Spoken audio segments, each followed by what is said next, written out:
Well, so was Patrick Henry.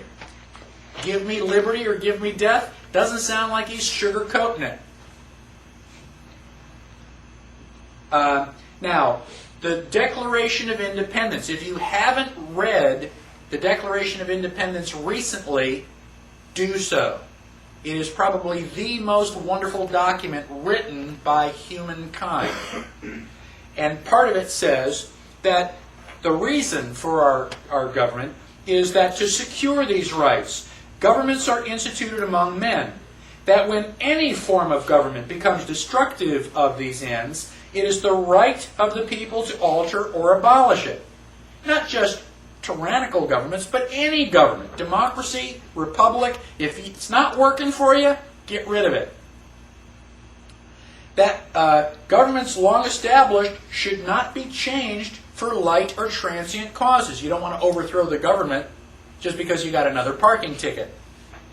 But when a long train of abuses and usurpations, pursuing invariably the same object, evinces a design to reduce them under absolute despotism, it is their right, it is their duty to throw off such government and provide new guards for their future security. So not only do you have a right to overthrow the government, but you have a moral obligation to do so. Ever been to the mall and had somebody else's kids running all over the place, swinging from the chandeliers? You know, they're just being a royal nuisance. Haven't you ever wanted to just go over and slap the parents? Who's responsible for those little monkeys that are causing everybody else grief?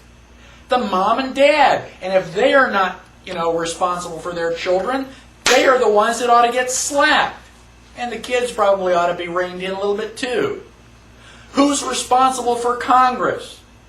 We, the people. And if Congress is in Washington, D.C., doing all sorts of vile and evil things, who's responsible? We, the people. We've got nobody to, blame but ourselves. We have been rotten parents. And it's time that we grabbed our brat and shook it by the shoulders and put it back in its place. Now, if you think I am radical, let me share with you some thoughts from some of the founding fathers. Thomas Jefferson said, "And this country, with its institutions, belong to the people who..." Thomas Jefferson. "And what country can preserve its liberties if its rulers are not warned from time to time that this people preserve the spirit of resistance? Let them take arms. The tree of liberty must be refreshed from time to time with the blood of patriots and tyrants." Right? We're talking bloodshed if necessary. Abraham Lincoln. "This country, with its institutions, belongs to the people who inhabit it. Whenever they shall grow weary of their existing government, they can exercise their constitutional right of amending it, or their constitutional right to dismember or overthrow it." He also said, "We the people are the rightful masters of Congress and the courts, not to overthrow the Constitution, but to overthrow the men who pervert the Constitution." How do you know if the Constitution's been perverted if you haven't read it? Let me give you a little commentary on the Holocaust. The Holocaust is generally deemed to be the worst travesty in human history. 5 or 6 million Jews. I don't know what the actual count was, but it was a lot of people. They did a genocide. They tried to wipe out an entire race. Hitler did not take Germany by force. He did not drive in with army tanks. Hitler was elected. Anybody have any idea what the vote count was? What his percentage of the total was? 98% in Austria-Hungary. That's just about everybody. Everybody voted for Hitler because he was going to solve all their economic problems. Did Hitler get elected on Monday and start throwing people into ovens on Friday? No, it was a gradual process. The first thing that Hitler did was start to write newspaper articles. Everything that was going wrong was the Jews' fault. They're the ones that caused all these problems. Did the Jews write their own newspaper articles and go, I disagree? Well, not that I can think of. I've never read any newspaper articles that, contradicted any of that. So then the Jews had to wear the Star of David so we can tell who you are. Did they say, no, that's a violation of my privacy. I don't have to tell you whether, I'm Jewish or not. No, the Jews decided, well, it's a religious symbol. We love God. We should be proud to wear the Star of David. Eventually, the Germans came in and they broke all of the windows in all of the Jewish businesses in one weekend. Saturday night was known as Kristallnacht, which is German for night of glass. You couldn't walk up and down the sidewalks because they were filled with glass. Did the Jews rise up and say, now, damn it, you're violating my property. You shouldn't do that? No. Gosh, we don't want to make the Germans any madder than they already are. We want to just kind of go along to get along. Don't piss them off. They've got guns. Eventually, the Germans are loading them up into cattle trailers on the train. Where do you think you're going? On vacation? Where do you think they're going to take you?